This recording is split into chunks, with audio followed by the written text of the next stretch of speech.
If you're over 40 and wondering, is it possible to spot reduce? Do all women have cellulite? Is it possible to reduce the appearance of it? Why do dancers have such beautiful legs? How often do you need to train your lower body? Is it possible to change the appearance of sagging skin around your knees and other areas? In this episode of The Chalene Show, I'm going to prove to you that it's possible, and I'm going to share with you really important research and motivation so that you understand why focusing on training your lower body might be the secret to longevity and great legs. I'm going to be answering some of your most common questions about training your lower body. And lastly, the personal routine that I follow on a weekly basis for my lower body. All 3 days that I train my lower body, I'm going to tell you how many sets, how many reps, which exercises, etc. Hey, my name is Chalene Johnson. Thank you so much for tuning in. Today's a really important one, not just for vanity purposes. Like, let's face it, ladies in particular, and guys too. Like, we all want great legs. Some people really love legs. I really love legs. And my husband happens to be a leg man, so that's a good thing. But aside from the vanity motivation behind training your legs, there are so many reasons why if you're not focusing on your lower body, you're really missing the boat. You're making things harder for yourself. You're aging quicker. You're putting yourself at a real disadvantage if you're not focused on building strength in your lower body. In today's episode, I'm going to share with you exactly each one of the exercises that I do. But before we get to that, I want to say this. You've got to start somewhere. So if you have not been training your lower body, just picking up a few of these exercises and doing them at home is going to benefit you. You've got to start somewhere and start slow. You know what I mean? No one's expecting you to go from not training your lower body at all to suddenly training and lifting heavy 3 days a week. Start wherever you are and increase or make it a goal to increase the number of days that you train after maybe a couple of weeks or maybe even a month. Go at your own pace, but just know this, you need to do this. It's really, really important. And before I get to those exercises, I want to make it so clear to you that this is going to give you every advantage, that it makes it that much easier for you to carve out the time and prioritize it. Okay, so first of all, why do I personally focus on training my body 3 days a week? To start with, I used to hate my legs. I hated my legs. I never wore shorts. I don't even think I wore shorts in high school when, your flesh is young and perfect. I never ever liked my legs. Even when I was doing exercise videos, I just was if the wardrobe person would show up with micro shorts or those little teeny tiny, short shorts, I would beg her. I would take her aside and beg her to make a case to the director on why I looked cooler or whatever in leggings. I just never wanted to wear shorts. Now, you'll see there's quite a few videos where I was wearing shorts and I was so freaking uncomfortable because I hated my legs. I was embarrassed by the cellulite that I had. I want legs like a runner. I want legs like a dancer. And so at that point, because I did want great legs and because I was always showing up on set and, the stylist would want to put you in short shorts because skin sells, I was I know I'm going to be in shorts again, so I've got to get better legs. And so I would focus on running. And I would run anywhere from 4 to 10 miles a day to try to get runner's legs. But the thing I didn't realize is I was doing so much cardio, I was cannibalizing what you actually need to have great legs. And this is by my definition.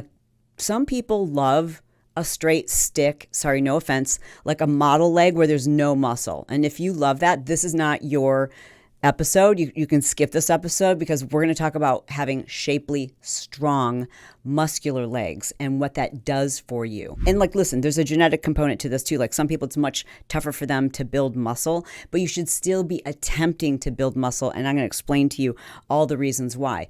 But I didn't realize back then that the reason why I had a more pronounced appearance of cellulite and the reason why I just couldn't get my legs to look the way I wanted them to, my butt just kept getting flatter and flatter and flatter, is because I was cannibalizing my muscle.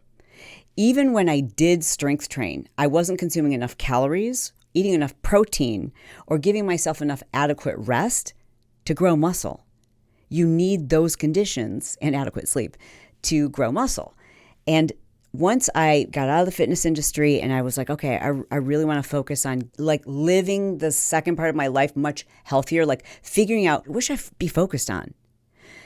All of the research that I read was about skeletal muscle. And nearly 65% of your skeletal muscular system is in your lower body. So why wouldn't you focus on your lower body, which also encompasses your core? That's where the majority of your muscle is. And we know that muscle burns fat. We know that muscle is the thing that gives you a faster metabolism. But I bet you didn't know this. Because the muscle in your lower body is so much more substantial, by training your lower body, you can significantly balance your hormones. Ladies over 40, you don't have an infinite amount of time. You can't spend your life in the gym. So we have to figure out, like, what is the bare minimum? What do I need to focus on? Because there's strength training and there's cardio and there's balance training and there's yoga and there's flexibility and there's HIIT training and there's zone 2. Like, what do I need to focus on? In my personal opinion, my professional opinion, I would tell you need to focus on zone 2 cardio. This is for ladies over 40. Zone 2 cardio and strength training. Strength training, ideally you want to work up to 4 times per week. 4 to 5 times per week is even better.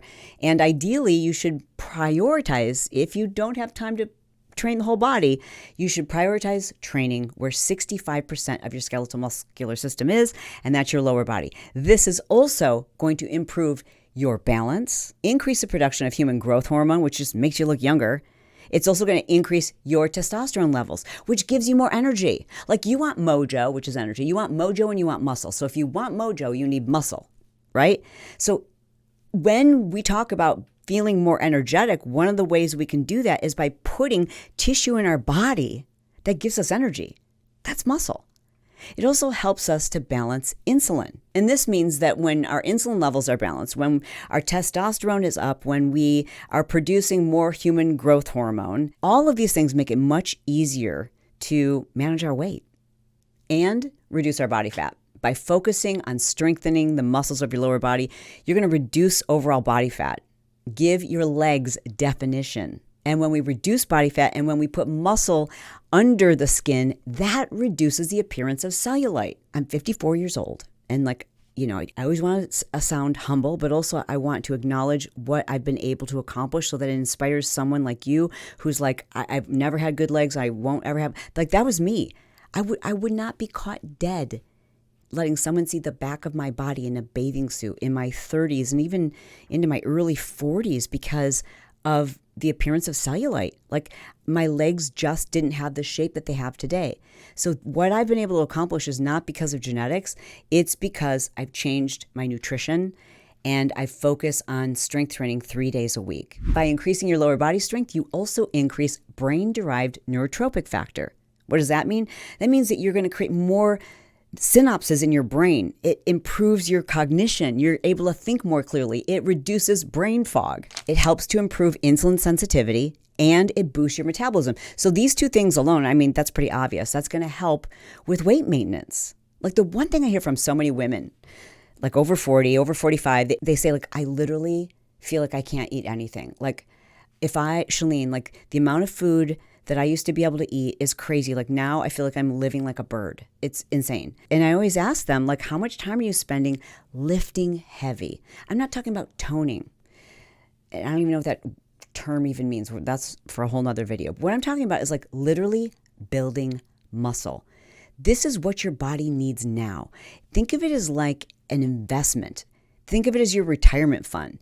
Yes, you can build muscle at any age. You know, the person I love to always use as an example, because I think it's just so miraculous that she didn't start lifting until she was in her 70s, is Train with Joan. I mean, her story is remarkable. Follow her on Instagram. I'll put a link to her beneath in our show description, but like, she's like the number one fitness influence, female fitness influencer. And she did not start lifting weights until she was like in her 70s. Her body looks amazing. Amazing. Is she a freak of nature? No. We all have this potential. We all have the potential to change our shape. But for most people, as we age, we stop lifting as heavy and we start losing muscle. It's not because we're aging that we're losing muscle. We're losing muscle because we're no longer building muscle. You've got to build muscle in order to have muscle. When you focus on the strength of your lower body, you're going to have improved sleep, better balance, better cardiovascular health, improved mood, improved sex drive, as well as reduced anxiety and depression. I mean, and let's also face it, you're going to be more confident. Facts. When you have muscle, it's this crazy thing. And if you don't love strength training now, I promise at some point, if you just start, you can't not fall in love with something that doesn't make you all sweaty. Like I can literally go to the gym and like leave and I can still have cute hair and makeup. Like if that's a priority for you, which it is for me, like that's a time saver. Like I think about the number when I used to do just cardio, and I have to take like, a couple showers a day. Now I barely even sweat and I'm building muscle, and that muscle burns more calories after I'm done with the workout than if I just focused on upper body or I was just doing cardio. Just a quick favor to ask of you. If you know you're going to love content like this, please double check and make sure that you're subscribed. I keep hearing from people who have this weird glitch going on where they don't see the podcast anymore. It's either not showing up on YouTube or it's not showing up in their app. I don't know what's going on. I just highly recommend that you double check and make sure that you are subscribed. That means the world to me. It also means a lot when you share these episodes. Listen, I know you don't come to my channel to hear all the science. I know you just want the facts. You're like, Chalene, I know you've done your research. Let's get to it. So that's what we're going to do. I'm going to share with you exactly what I do for my lower body 3 days a week. And again, to reiterate, I do strength training 4 to 5 days a week, typically 5 days. That's not necessarily where you need to start. If you are brand new to lifting weights, if you're not even sure if you're doing a squat the right way, if you're really self-conscious and you just feel so nervous about starting a strength training program, this might not be the workout for you, but I want to help you. So if that's you and you want a beginner woman's weight training workout, let me know. Like comment wherever you're listening or watching this episode and let me know. You're like, yes, I need something for total beginners, like someone who's not even sure how to do a squat properly or not even quite sure how to do a bicep curl the right way. And I'd be happy to do that video for you. In today's video, I am going to cover form a little bit. I'm going to talk about the sets and reps, etc. But I also want to make it really clear that strength training, like I said, I prioritize that because I want muscle. I love the way it looks. I love the way it makes me feel. It's just a part of who I am. I don't have to use motivation to get myself there. It's literally a habit. And it makes me feel fantastic. So that's part of habit formation, is recognizing the benefit, recognizing the reward for doing the behavior. I also do zone 2 cardio almost every day. So if you're not familiar with zone 2 cardio and why it is I switched to zone 2 cardio, and I think it's made such a huge difference in my life, not just like in my physique, but just in my relationships, my happiness, my cortisol levels, I will link to that episode below this one. A qualified trainer at your gym can make a huge difference. Just tell them, hey, I want you to take me through a full body routine, show me how to use the equipment, give me some tips and pointers on my form, and that alone is going to give you so much more confidence. You can also look into doing an online program with a qualified trainer. I'm really excited to tell you guys that it's been a long time since you've heard me talk about this. I am now excited to tell you that all of my fitness, all of my strength training workouts, all of that is going to be featured in my online program called Phase It Up.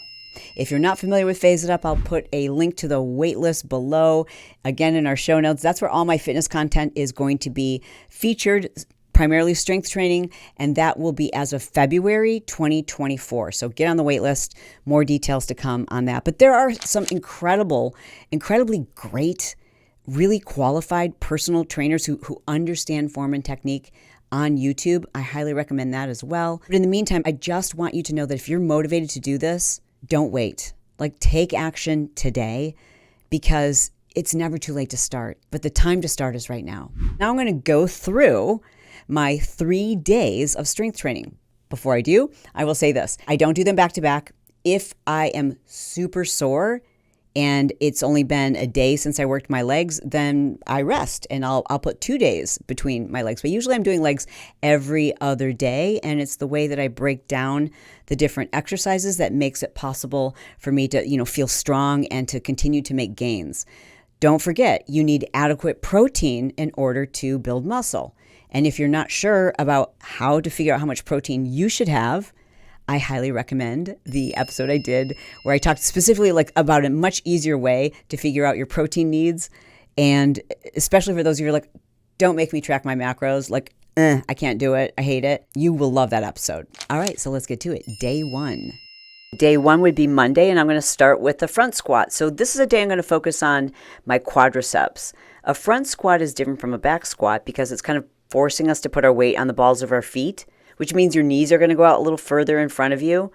With a front squat, you also have your elbows up as high as you can, and the weight or the bar is across your chest, just above the clavicles, kind of at your shoulder height. And keeping your elbows up forces you to keep your chest up. Keeping your chest up kind of pushes the weight onto the balls of your feet, and that emphasizes the quadriceps more than the glutes.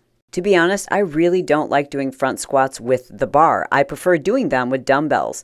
So in order to do them with dumbbells, you can, again, just get your elbows up nice and high. I think it's more comfortable to have the weights kind of like over your shoulders.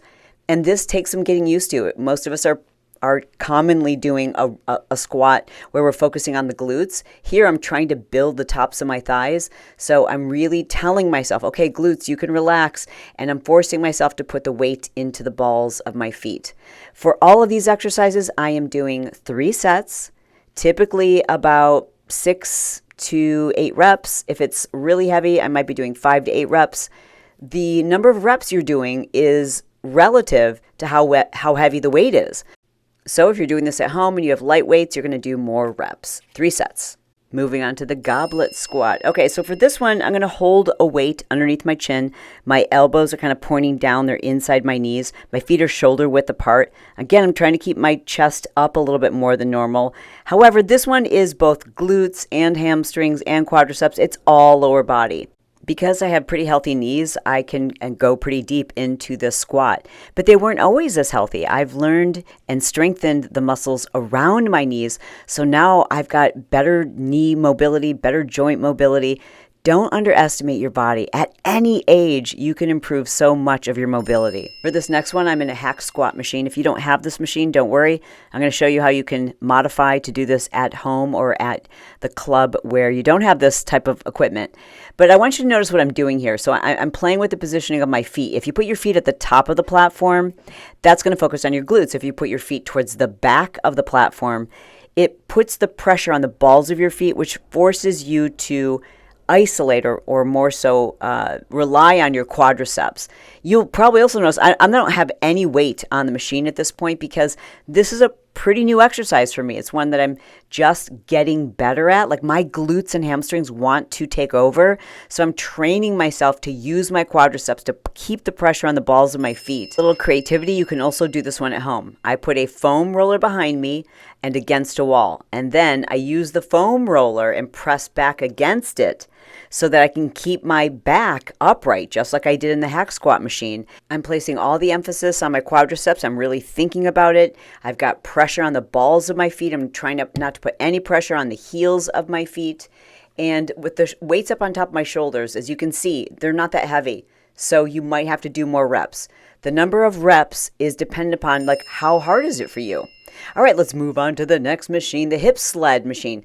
This is allowing me to go pretty heavy. I'm going to do a wide stance with my toes turned out slightly. I bring my knees all the way down to my chest. And because I'm a shorty, like I don't get really great range of motion. I didn't do it in this exercise as I'm demonstrating it, but normally I would put a couple of pads behind me so that I could get even more range of motion. To do the same workout at home, again, we've got to be a little bit creative. You can either use a foam roller again, or if you have a resistable, you could use that as well. And the idea here is that we're going to mimic the same position. So the ball goes behind us, our feet are nice and wide in that same stance, our back is against the ball or the foam roller, and I'm trying to go below parallel to my knees. If that's comfortable for you. If you're not there yet, make it a goal. How many reps do you do? You know the answer. It depends. Do as many reps as it takes to get you to that place where you almost feel like you're going to fail. Then I'm going to move on to the leg extension machine. And again, not all these machines are built for little people such as myself. So I just sit forward away from the platform. The main thing you want to align with is the joint action of your knee should align with the same. You see where that little ball is on the machine?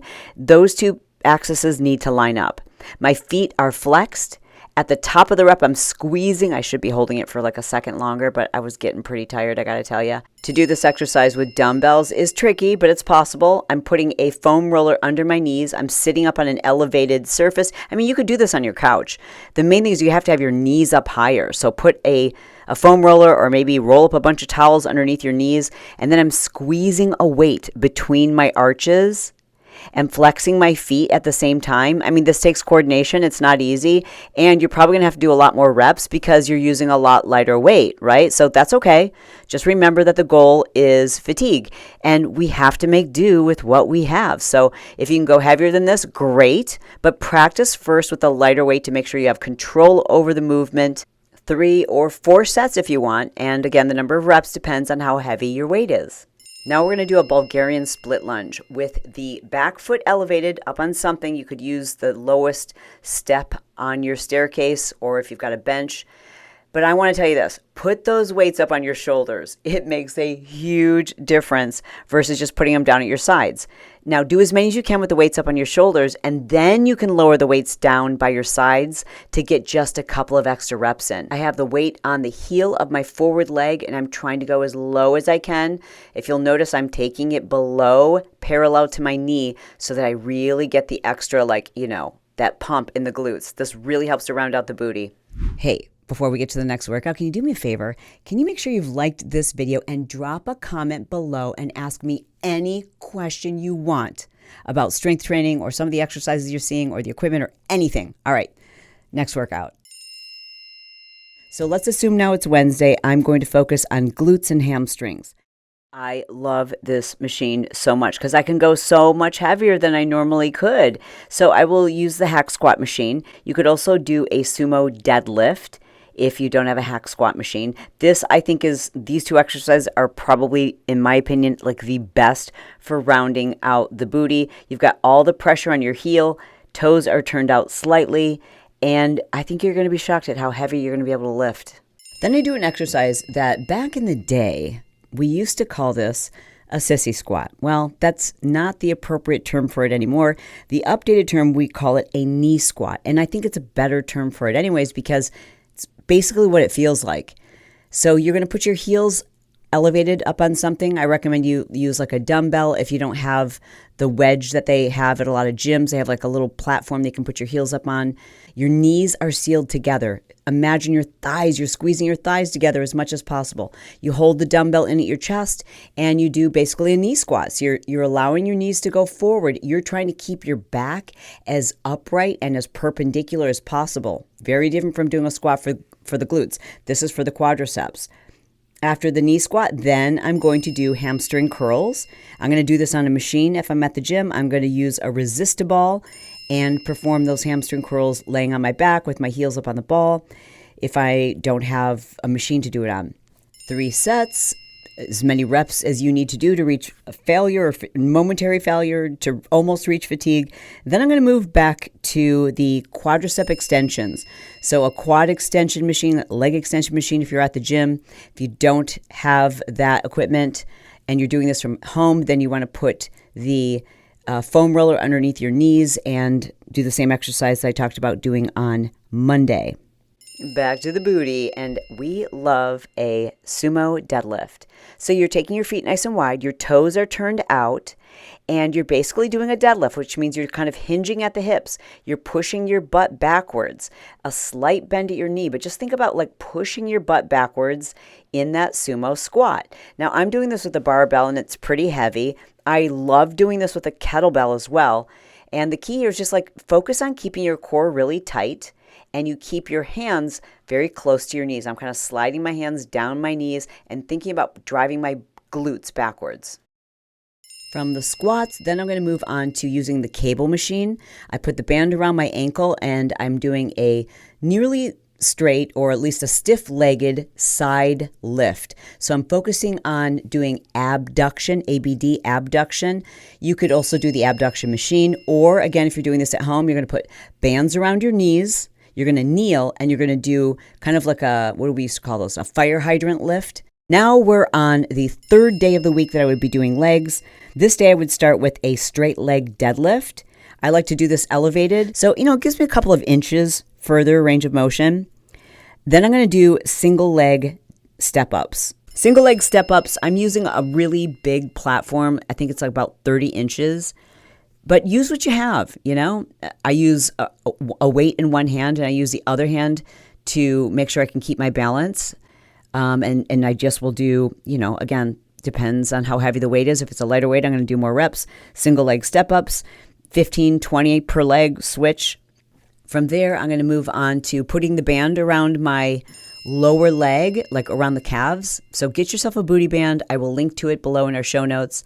It's a must. I bring it with me even to the gym, and it's great to have when you travel, etc. But so I'll put that around my lower leg, and I do side step squats basically, and it just really targets the gluteus medius, helps to hit the outer thigh, the upper part of the glutes. It's a great exercise. I'm going to do a bunch of those side steps, 3 sets, then hip thrusts. A lot of gyms are getting this machine, and it is a godsend. Ask your gym owner to get one, and if you don't have this machine, I'm going to show you how to replicate this with free weights. All right, for proper form, you want to have your shoulders supported on the bench. You want to make sure that your chin is tucked down. You're looking down the bridge of your nose, like towards your knees. Your core is tight, and you're going to let your hips drop, and then you're thrusting or pushing or driving, I should say, through your heels, engaging the glutes, pushing all the way up to the top so you're fully extending your hips, whether you're doing this on a bench with a free weight or if you're using the hip thruster machine, it doesn't matter. The key is keep your back neutral and drive your weight through your heels. Now, if you just have a dumbbell or you don't have a lot of weight, just do one leg at a time. The most uncomfortable part of doing a hip thrust is having the weight across your pelvis. So use a pad, use cushions. As the more padding you have, the heavier you're going to be able to lift. This exercise has transformed my lower body. Then I'm going to do a very glute-focused kickback. Now, there's a machine that you can do this kickback on, or you can put a heavy weight behind your knee. So you're kneeling, you're on all fours. You put a weight behind one of your, like you squeeze it between your calf and your hamstring. You got me? So you have to squeeze like so hard and then lift. So you want a weight that isn't so heavy that you can't hold it, but you also really have to focus on keeping that angle really, really tight, or the weight's going to fall out. It's not that easy, you know. You could probably do it with bands too, but again, you have to be creative if you are doing this at home, and you can do that, and you can get a killer workout. If instead of saying, okay, I need to do exactly 10 or I need to do exactly X number of reps, pay attention to what your body is able to do. And be honest with yourself. Push yourself. If you're like, okay, I just reached the 12th rep and I want to be done, but I feel like I could do 4 or 5 more, then do 4 or 5 more. If you want to get results, you got to take yourself to that point. Okay, the last exercise I'm going to do for this day is hamstring curls. Again, you can do this on the machine. If you don't have, if you're working out at home, you're going to do this with a resistor ball. That's what I've been doing, is focused on strength training heavy. Fewer reps, training very seriously my lower body, and I've been doing that now for the last year. It's coming up on a year. I hope you enjoyed that. As I mentioned, all of these exercises should be modified for you. You can go lighter, you can do fewer reps, you can do fewer sets. These are just ideas. I'm not recommending that someone who's a brand new novice take to 3 days a week of strength training. I have been strength training for 20 years. I just was doing it the wrong way before. I want you to know, ladies, this is the fountain of youth. If you want to look and feel amazing, if you want to have that confidence back, if you want to improve your metabolism, if you want all those benefits I talked about, I'm not going to go over them again. You're like, Chalene, we already heard it. I know. I can't encourage you enough to focus on building strength. You're already strong on the inside. Let's get those muscles to match your heart, to match your soul, to match your essence. Hey, listen, I freaking love you. I mean it. I'll talk to you soon.